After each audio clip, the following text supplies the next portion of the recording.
Well, there's a place in Moore, Oklahoma caring for the tornado's smallest survivors. Crates full of dogs and cats are waiting to be reunited with their owners. Dave Malkoff met the people caring for these pets, and he's live in Moore with their scary story of survival. Dave. Yeah, Chris and Alex, when the tornado strikes and leaves this debris pile here, animals will find the craziest places to hide, and they just hide there for a while. They have been slowly coming out. I was raised in North Oklahoma City. There's so much satisfaction in dealing with these animals. Dr. Ron Boyer's office is filling up. This is Tala. With tiny survivors. That's just a laceration right there across her nose. But I think we're going to pull her through this. There have been some reunions since the storm. We found her owners. But most of these pets are still waiting for their owners with terror in their eyes. My impression of it is I'm just lost and I don't know what's going on, and I'm confused. This, however, isn't a story about the animals at the clinic. We have an old storm cellar. It's about the employees themselves. We were in the middle of working and kind of keeping an eye on the weather. And then we could see it just right over there. The doc's assistant, Zane Mueller, and one son was here with me.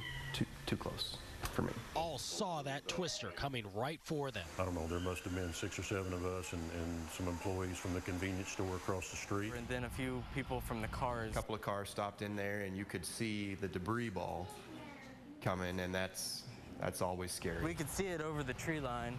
And you knew it was time to book it into here. Pretty much. It was a little scary there for a little bit. We were closer than we would have liked to have been to that storm. I was the first one to open it.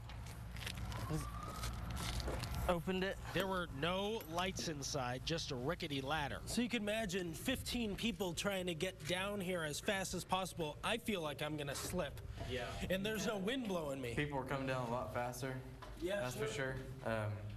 There was one child in here that I had to carry down. One of my receptionists, little boy. He's about 5 years old.